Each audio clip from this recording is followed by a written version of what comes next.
এই মিষ্টিটা পুঁতে দাও, আমরা যেদিন সেখান থেকে ফেরত হয়ে আসবো সেদিন আমরা মিষ্টি খাবো। তারপরে সেখান থেকে বেহুলা ভেলা ভাসাই।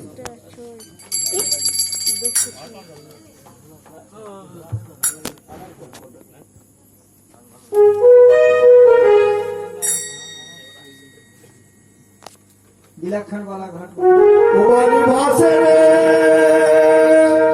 अरे ओ नयन जोरे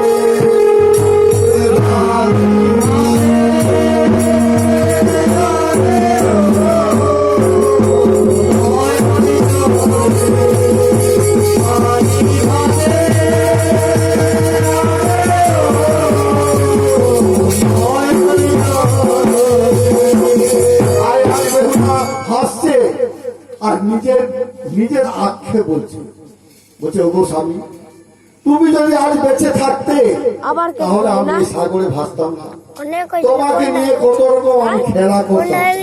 তাই আজ বেহুলা নিজেকে কাঁদছে আর বলছে যে ওগো স্বামী, তুমি একবার চক্ষু খুলে আমার দিকে চাও। কিন্তু না,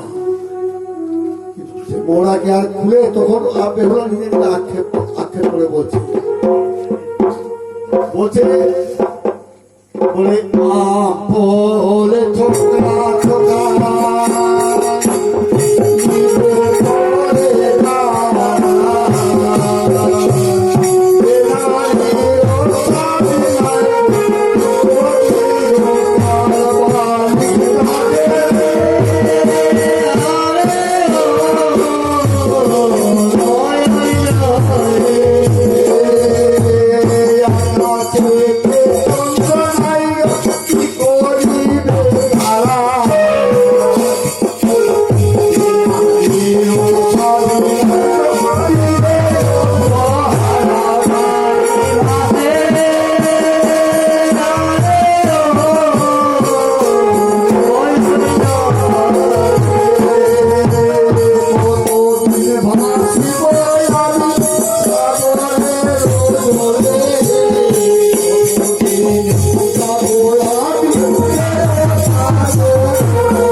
ভাসতে চলে যাচ্ছে। তারপর পাটনের বাকি উপরে চলে, পাটনের মধ্যে অর্থাৎ ডোম বলছে যে সাপ কাহন করি না দিলে এই ঘাট ছাড়বে না। কিন্তু সে কোথায় পাবে?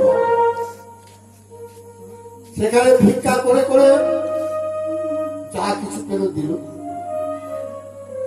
তাতে ওরা মানবে না। ওরা বলছে আমরা তোমাকে বিয়ে করবো। মনসার অভিশাপ দিয়ে ওখান থেকে আবার ভেলা ভাসাইল। ভাসতে ভাসতে চলে গেল গোদাবীরের বাঁকে। গোদাবীরের বাঁকে গিয়ে অনেক রকম কাহিনী হলো। এখানে ত্রিবেণীতে গোদাবীর মাছ ধরছে, দূর থেকে গোদাবীর দেখে বলছে, কে আছো এই ভেলায়? ভূত পিশাচ কে আছো? কথা বলতে থেকে কথা আসলো, যা আমি অভাগিনী নারী। তাই গোলামী বলছে ধীরে ধীরে তুমি ধারে আসো। দেখে বিয়ে করার জন্য উন্মাদ হয়ে বলে, সুন্দরী, আমার বাড়িতে দুইটি স্ত্রী কানি আর খুঁড়ি, আর তুমি হলো এক সুন্দরী, তোমাকে আমি করবো বাবেশ্বরী, তুমি আমার সাথে বিয়ে করো। এখন মনে মনে ভাবছে যদি এর বিয়ের স্বীকৃতি না দিই তাহলে তো আমার ভেলা ভেঙে দেবে। বিয়ের স্বীকৃতি দিল, ঠিক আছে যাও, তুমি বর খাবার করে সেজে গুজে ছেলে দুটোকে বলে দিয়ে আর স্ত্রী দুটাকে বনবাসে দিয়ে মাকে চালকুনা করে তুমি এসো। তাই ওখান থেকে আসলো সেই গোদাকে হিজল বলা করে রেখে দিল। সেখান থেকে দেখলো 3টি নদী বইছে। তখন বলছে যে আমি কোনটা দিয়ে আমি যাব। তাই আজ উপর থেকে আকাশবাণী বলছে দেবী পদ্মাবতী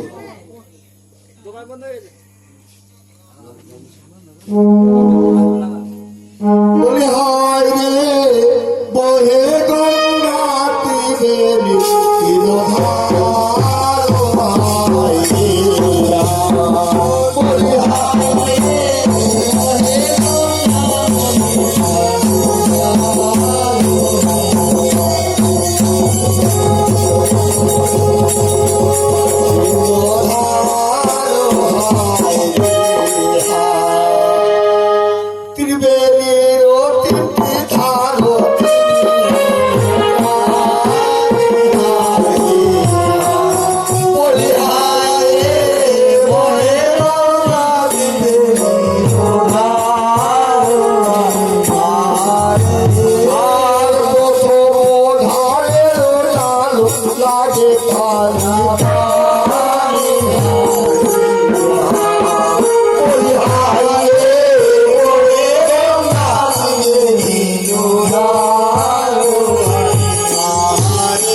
বেহুলা নেতুলা ধোমানি নিজের ছেলেকে অজ্ঞান করে কাপড় কেচে আবার তাকে জ্ঞান দিল।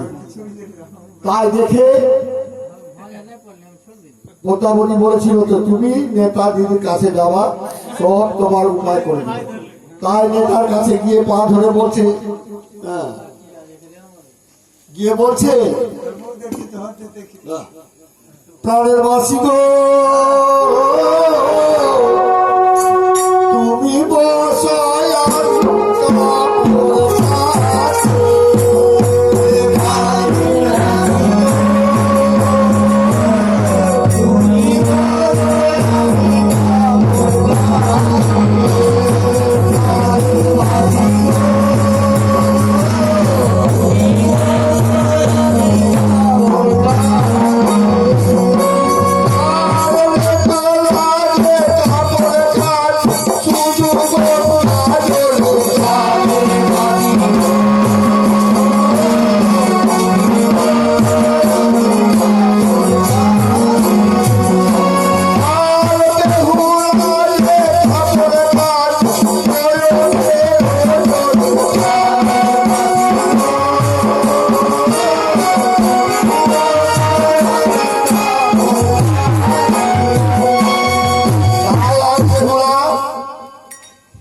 সে মাসিকে চরণ ধরে কাঁদছে, বলছে মাসি গো আমার প্রতিমা মারা গেছে, তাকে আমি নিয়ে যাব, দেবতা নগর নিয়ে যাও মাসি গো, আমাকে তুমি নিয়ে চলো।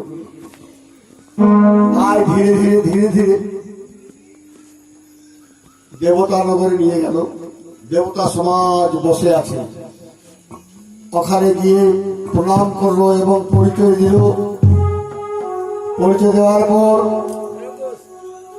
সেই মহেশ্বর বলছে তুমি চাঁদ সদাগরের তুমি কনিষ্ঠ বৌমা হলে, তার সম্পর্কে আমার নাতিনি হলে ঠিক আছে, আমি তোমার সঙ্গে বিয়ে করবো। আর তুমি নৃত্য করে তুমি প্রত্যেক দেব দেবীকে যদি আনন্দ দিতে পারো, তাহলে তোমার স্বামীর কাজ হবে।